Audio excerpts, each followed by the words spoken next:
The flower laboratory came from, the essence of it came from a lot of pain, going through something quite difficult in my life, and using nature as a way to sit with that pain.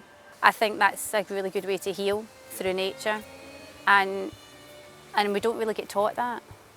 Nature is so powerful and beautiful, and like we don't sometimes understand how important and how much we need to be in contact with nature and to listen to nature and to like not destroy, not like build a road to go somewhere, but like walk around the nature. Coming from a set design background, it was for me always about an energy and building a world that made people feel something. It didn't really matter that it was advertising or editorial or there was even a client involved. For me, it was always about building this world. I never felt like I was going to work. I still don't feel like I'm going to work. I never want to feel like I'm going to work. So it was merging the art and the science was the thing for the flower laboratory, and like going way back, like my mum is, she loves being in the garden and my dad's a scientist, so that was the name of the flower laboratory. It was the entities of those two people that kind of shaped me.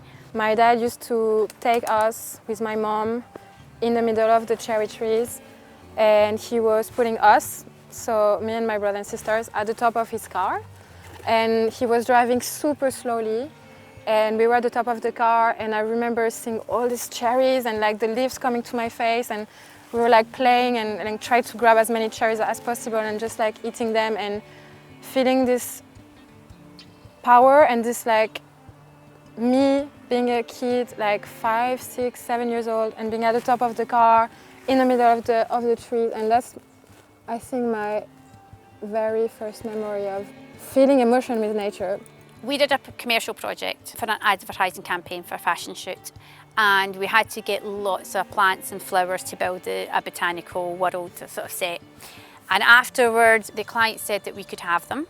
Was really happy for us to have them. We started to talk about how we can do something else with those flowers and those plants, and if we could maybe create an installation. We said, right, let's try and do a sort of community project.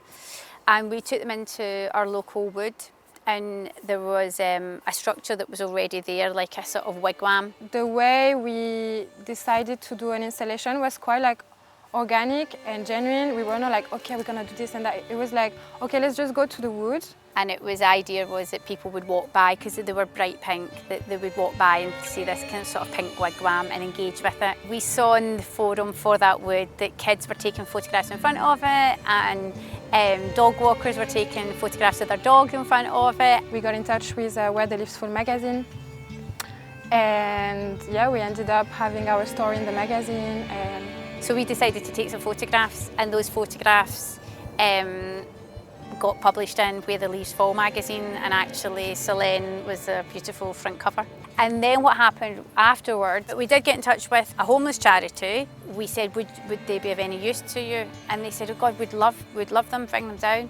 So we put them in the van, we brought them down, and they were doing a festival in their local community, and then they ended up making like a fairy forest. The journey of those plants went from like a fashion ad campaign commercial project through to like a little local community project that we did to a charity that helps people rebuild their lives. That circle is amazing, and that's what I feel like if we can all do that in all of our projects, then how brilliant would that be? There's like, it stops wastage, it's good energy, it's good vibes, it's helping people, it's helping each other, it's helping ourselves.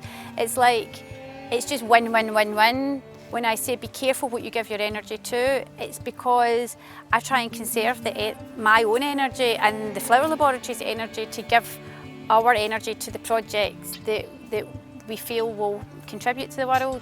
There's collaboration and negotiation, and there's budgets and timescales and schedules and stuff. Whereas when you're working with nature, you're on their timescale.